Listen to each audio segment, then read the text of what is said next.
안녕하세요. 저희는 오늘부터 뉴턴 역학에 대해서 공부를 할 겁니다. 이것을 알아보기 앞서서 저희는 역학의 뜻 그리고 왜 뉴턴 역학이라고 부르는지에 대해서 조금 알아봅시다. 역학은 물체의 움직임을 공부하는 학문입니다. 예를 들어서 전자가 어떻게 움직이는지, 볼프공이 어떻게 움직이는지 등이 있겠죠. 그리고 뉴턴 역학. 뉴턴 역학은 고전 역학입니다.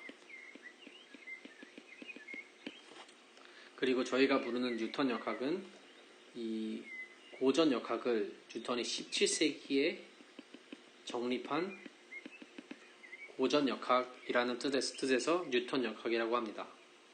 그 뒤에는 18세기에서 19세기경에는 라그랑주 그리고 해밀턴 등이 이 고전 역학을 재정립했는데요. 이 라그랑주가 재정립한 것을 보고 저희는 라그랑주 역학, 해밀턴이 재정립한 고전 역학을 보고 해밀턴 역학이라고 부릅니다. 저희는 나중에 뉴턴 역학을 공부하고 나중에는 라그랑주 그리고 해밀턴 역학에 대해서도 공부를 하겠습니다. 하지만 20세기에 들어오면서부터는 이 고전 역학이 예를 들어서 굉장히 작은 입자, 아원자 입자, subatomic particle,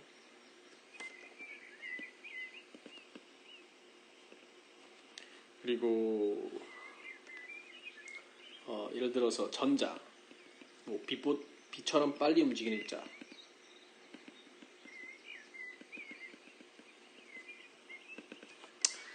이런 것들을 설명을 해내지 못합니다.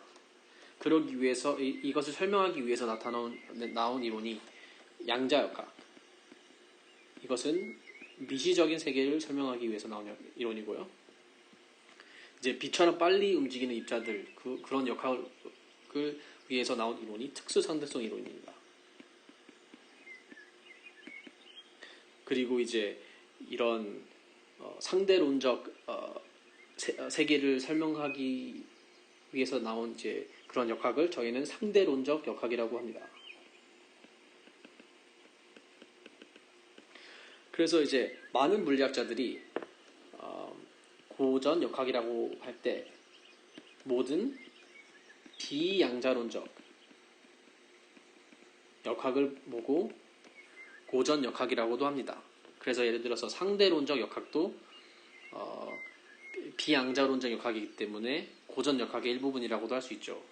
그래서 비양자 역학을 보고 고전 역학이라고 이해하셔도 좋습니다. 저희는 일단은 비상대론적 역학을 공부하고 나중에는 상대론적 역학도 공부해볼 생각입니다. 자, 이제 뉴턴의 역학에 대해서 공부할 건데요. 그 전에 앞서서 기본 개념에 대해서 한번 알아봅시다. 저희가 알아야 할 것은 질량, 영어로는 mass, 그리고 힘, 영어로는 force, 마지막으로 운동량, momentum이 있습니다. 자, 이제 질량이 무엇이냐? 질량을 보고 뉴턴은 이렇게 말합니다.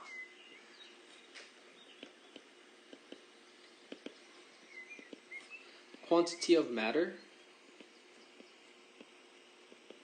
that arises from volume and density jointly 라고 합니다. 한국어로 번역하자면 뉴턴은 질량을 보고 물질의 양이라고 하는데 이 물질의 양이란 것은 밀도와 부피를 이용해서 계산을 할 수 있다라고 합니다. 근데 이것을 좀 더 정확하게 읽어보면 좀 논리적인 허점이 있죠.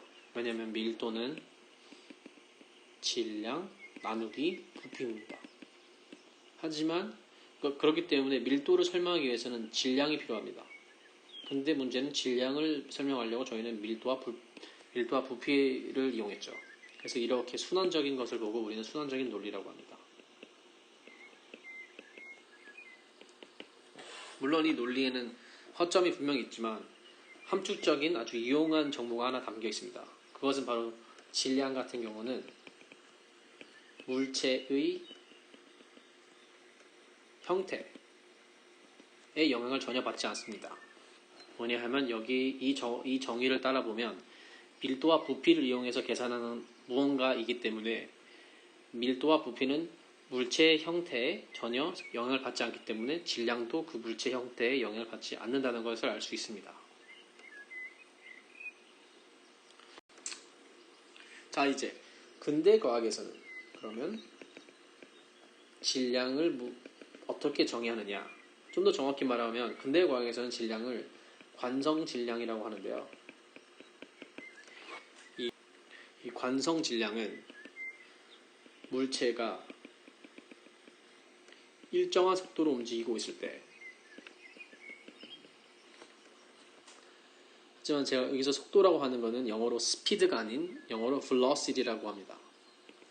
velocity 안에는 그 velocity의 크기 그리고 방향 그 둘 다 가지고 있는 것을 velocity라고 합니다. 그리고 또 이제 일정한 속도라고 했는데요. 그 가만히 있는 예를 들어서 0m/s로 0m/s라고 해도 일정한 속도라고 간주합니다. 왜냐하면 가만히 있는 것도 일정하게 가만히 있는 속도로 있는 거니까요. 그래서 이제 다시 설명하자면 물체가 일정한 속도를 가지고 있을 때 어떠한 힘에 의해서 그 속도가 변하는 것을 저항하는 것입니다. 이 정의가 살짝 이해가 안 되실 수도 있어서 제가 좀 예시를 한번 들어보겠습니다. 예를 들어서 저희가 물체 A와 물체 B가 있다고 가정합시다. 그리고 이제 물체 A의 질량이 B보다 작다고 가정을 합니다. 그러면 저희가 똑같은 힘을 이 A와 B한테 가했을 때, 이 방향으로 가했을 때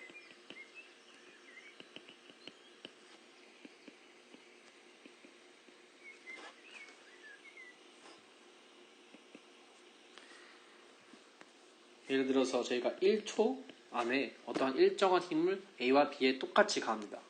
그러면 만약에 A와 B가 가만히 있다고 가정했을 때 A는 어떠한 속도로 일정한 속도로 움직이고 B는 어떠한 속도로 움직이겠죠. 하지만 A가 가지고 있는 속도는 B가 가지고 있는 속도보다 더 작겠죠. 왜냐하면 A를 움직이는 것이 조금 더 쉽기 때문입니다.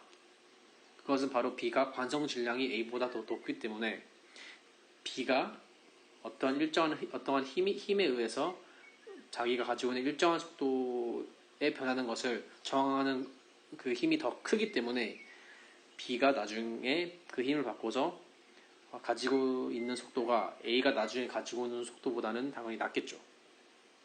그래서 이제 이런 의미로 관성 질량을 이해하시면 조금 더 편할 것 같아요. 이제 여기서 힘이라는 말을 많이 썼는데 그렇게 힘이란 무엇인가를 이제 알아보아야 할 차례입니다. 이제 힘을 알아보려면 제가 나중에 조금 더 자세하게 설명을 드릴 거라서 그저 그냥 예시만 드리자면 힘이란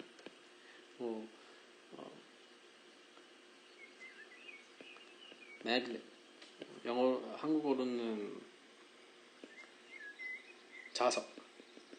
자석이 이제 철조각을 끌어당기는 힘이 있고, 뭐 예를 들어서 중력이 이제 사람을 끌어당기는 힘도 있겠죠. 근데 이제 이 예시를 생각해 보면 알 수 있듯이 힘은 크기 그리고 방향 둘 다 존재합니다. 그렇기 때문에 힘은 저희는 벡터로 나타납니다.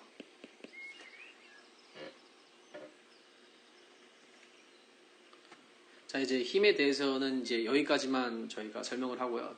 다음에 조금 더 제가 자세하게 설명하겠습니다. 그리고 이제 운동량이란 것은 무엇이냐? 뉴턴 같은 경우는 모멘텀을 보고 quantity of motion 이라고 설명합니다. 이것을 직역하자면 움직임의 양이라고 합니다.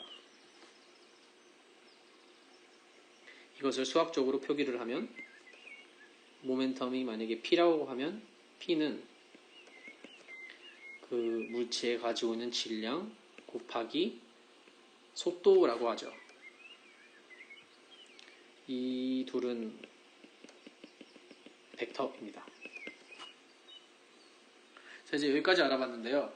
다음 시간에는 제가 뉴턴의 제1법칙 그리고 나중에는 또 2법칙, 3법칙을 설명드리겠습니다. 감사합니다.